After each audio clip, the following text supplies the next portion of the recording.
This play is a love story, or many. I was raised on the deep bass echo of my father's voice, filling my head with the magical danger that was the Black Panther Party in the late 60s and early 70s. Only a teenager when they ran his Philly neighborhood, he swallowed whole the mythology and the mystery of Black folks in black with guns, saying, "No more," and meaning it. He spread the word. We are a colonized people. Edwidge Danticat, citing Camus, says that there are only 3 myths that constitute a person's origins. Somehow, for me, this second-hand story was all 3. I fell in love, but this story didn't always love me back. Such was born the idea that seeded the Messiah complex. As a queer woman, I must ask myself where I fit in the legacy of the Black radical tradition, in the legacy of the African diaspora. Where is my voice? Where are the voices of the people that I desire? And how is it that the silencing, the exiling, the demonizing of these voices, of these bodies, our bodies, was at the crux of the colonial problem that the Panthers sought to address in the first place?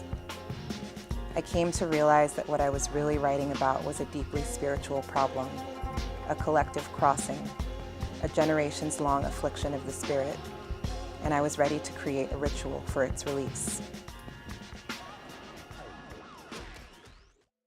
Hi, I'm Nia Witherspoon, and I am the playwright of The Messiah Complex. The Messiah Complex follows the story of a masculine of center person named Messiah, who is the child of 2 Panthers working to reconcile what it means to be a Black queer body that is the inheritor of the Black radical tradition.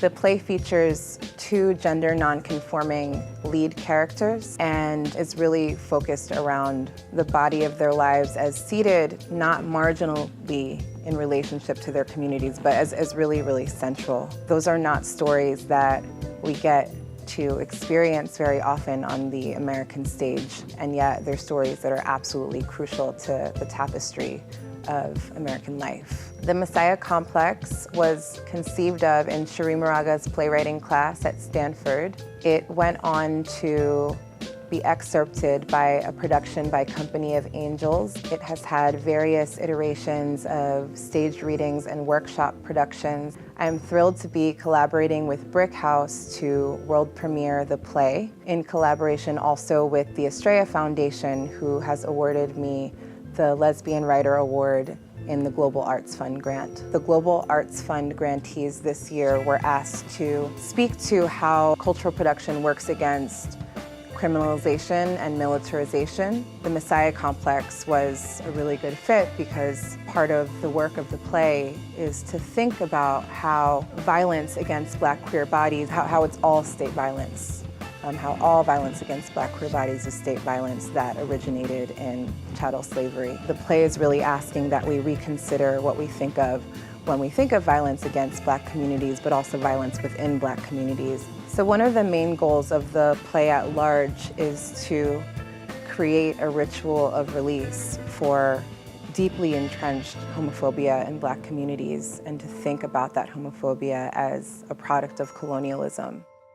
As absolutely grateful as we are to have the support of an organization like BRIC, as well as the Estrella Foundation, we are still in need of funding so that we can realize the production as it has been conceived and so that we can do it justice. We only have 3 weeks in residence with BRIC. This play is a gargantuan play. It's really more like the Odyssey. It's an epic play. And so we are asking also for money so that we can rent an extra week of rehearsal space so that we can deliver the kind of work that I know that an audience wants to see and is hungry to see.